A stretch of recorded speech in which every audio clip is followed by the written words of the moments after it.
Solange nur ein einzelner Zug auf einem abgeschlossenen Gleisoval fährt, kann es einem ziemlich egal sein. Aber je mehr Züge fahren und je komplexer die Gleisentwicklung wird, umso wichtiger ist es stets, die Übersicht darüber zu behalten, wo sich alle Züge gerade befinden und wo sie sich hinbewegen. Dabei scheint es unzählige Lösungsansätze und Möglichkeiten zu geben. Daher möchte ich in diesem Video einen groben Überblick über die verschiedenen Optionen der Rückmeldung bzw. Zugüberwachung geben. Auch wenn ich mich seit mittlerweile fast 30 Jahren sehr intensiv mit dem wunderschönen Hobby Modelleisenbahn beschäftige, so habe ich noch lange nicht alle Techniken kennengelernt oder gar persönlich angewendet. Deshalb kann diese Übersicht lediglich meine persönliche Erfahrung wiedergeben und erhebt definitiv nicht den Anspruch auf Objektivität oder gar Vollständigkeit. Wovon ich entschieden auch nicht sprechen möchte, ist die akustische Zugüberwachung. Wenn es erstmal kracht oder gar die ersten Fahrzeuge von der Platte purzeln, ist es zu spät. Obwohl viele Abläufe auf meiner Modellbahnanlage automatisch ablaufen und Fahrstraßen auch über den Computer gesteuert werden können, ist eine der wichtigsten Rückmeldungen für mich nach wie vor eine optische Kontrolle der Züge. Die Züge jederzeit im Blick behalten zu können, ist nicht nur schön, sondern beugt auch Betriebsstörungen vor. Aus diesem Grund habe ich mich bei meiner aktuellen Anlage zum Beispiel für eine transparente Absturzsicherung, eine Beleuchtung der Schattenbahnhöfe und für deren Kameraüberwachung entschieden. Auch wenn man sicher nicht so weit gehen muss, hilft es meiner Erfahrung nach ungemein, zumindest die Chance zu haben, mal schnell einen Blick darauf werfen zu können, was welcher Zug denn gerade so treibt.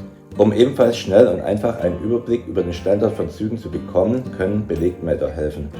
Beim 3-Schienen-Wechselstromsystem kann man beispielsweise eine Schiene isolieren und daran eine LED oder Birne mit Vorwiderstand anschließen.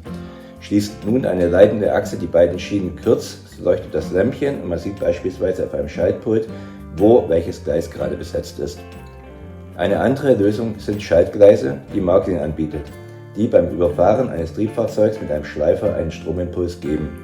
Schließt man das Schaltgleis an einen S88-Decoder an, so lassen sich recht einfach zum Beispiel Ereignisse über die Zentrale auslösen.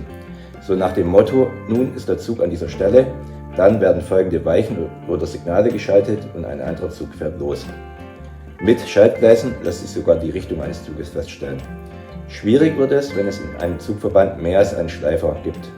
Zudem ist die Lösung nicht gerade günstig und falls man sanft abbremsen möchte, benötigt man in den allermeisten Fällen zusätzliche Komponenten wie etwa Bremsmodule.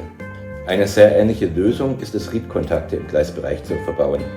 Durch einen am Zug angebrachten Magneten können diese ebenfalls Schaltimpulse ausgeben, sodass bezüglich der Vor- und Nachteile fast dieselben Aussagen gelten wie bei den Schaltgleisen. Bringt man den Magnet am letzten Waggon an, kann man sogar die Vollständigkeit des Zugverbandes überprüfen. Und die Fahrtrichtung wird im Allgemeinen auch gut erkannt. Günstiger ist diese Lösung aber nur, wenn man nicht die zwar wirklich schicken, aber nicht gerade günstigen Riedkontakte der Modellbahnhersteller verwendet. Ebenfalls einen Momentkontakt erhält man, wenn man eines der angebotenen Kontaktgleise einbaut oder ein solches durch zweimaliges Auftrennen einer der Schienen in einem gewissen Abstand und die Isolation zur gegenüberliegenden Schiene selbst herstellt. Auch diese Lösung ist nur dann kostengünstig, wenn man selbst zur Tat schreitet und die Schienen entweder selbst auftrennt oder mit Isolierschienenverbindern isoliert. Zudem bieten Kontaktgleise nicht die Möglichkeit für eine Richtungsinformation.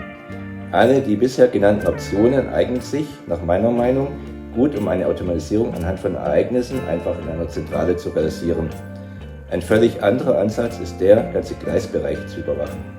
Diese Option findet vor allem in der Kombination mit einer Computersteuerung ihre Anwendung.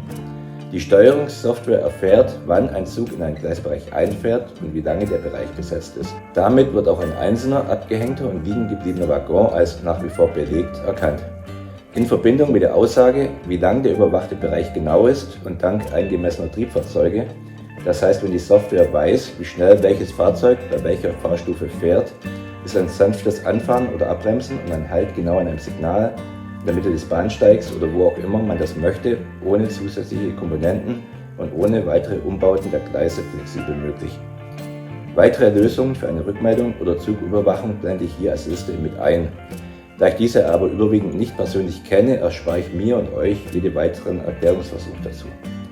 Da ich bei meiner aktuell im Bau befindlichen Anlage automatische Abläufe zumeist über den PC und nicht mehr die Zentrale steuern möchte, habe ich mich dieses Mal für eine lückenlose Überwachung aller Gleise über Kontaktbereich entschieden.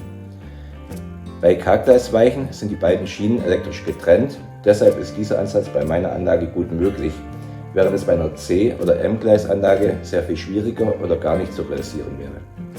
Am Anfang eines jeden Kontaktbereichs trenne ich die Schiene auf einer Seite mit einem Dremel und einer Diamanttrennscheibe auf. Um ein nachträgliches Verschieben der Schienenprofile und damit einen späteren Kontakt zu vermeiden, fülle ich den entstandenen Zwischenraum mit Heißkleber. An dieser Stelle wäre es sicher hilfreich, sauberer als ich zu arbeiten und keine Hindernisse für die Radreifen zu formen, wie man hier an der Vorlaufachse meiner BR42 sieht. Ernsthaftere Probleme wie Entgleisung oder Hängenbleiben konnte ich an den übrigen Stellen auch bisher nicht beobachten. Wie die Haftreifen meiner Lokomotiven langfristig die möglicherweise scharfkantigen Übergänge an den Trennstellen vertragen, wird erst die Erfahrung zeigen. Die isolierten Schienen verbinde ich mit einem S88-Decoder. An der gegenüberliegenden Schiene liegt ja Masse an. Sobald eine Achse eines Fahrzeugs die beiden Schienen verbindet, erkennt die Rückmeldung den Abschnitt als besetzt.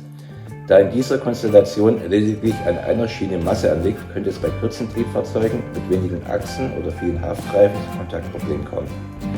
Aus diesem Grund habe ich zusätzlich in jeden Kontaktabschnitt eine Gleichrichterdiode eingebaut, die den isolierten Gleisbereich zumindest mit einer Halbwelle versorgt und so Kontaktprobleme mindern soll. Dieses Vorgehen ist unter dem Begriff Diodentrick bekannt. Wer Näheres zu der Umsetzung wissen möchte, könnte den Begriff einfach googeln, dann finden sich entsprechende Erklärungen. Ob es aber tatsächlich hilft, kann ich ehrlich gesagt gar nicht bezeugen, da mir der Gegenbeweis und Halteabschnitte ohne Diode fehlen. Zumindest habe ich aus meiner Sicht aber alles getan, um zukünftig einen entspannten und möglichst störungsarmen Zugbetrieb auf meiner Anlage zu genießen. Soweit heute zu den doch sehr theoretischen Betrachtungen. Nächste Woche geht es hoffentlich mit dem Bau der ersten Gleiswände und schon praktischer weiter. Dieses Video findet ihr dann, wie auch die anderen üblichen Bau meiner Modellbahn-Traumanlage in der hier rechts verlinkten Playliste. Ich würde mich freuen, wenn ihr bald mal wieder in meinem Hobbykeller vorbeischaut. Bis dann.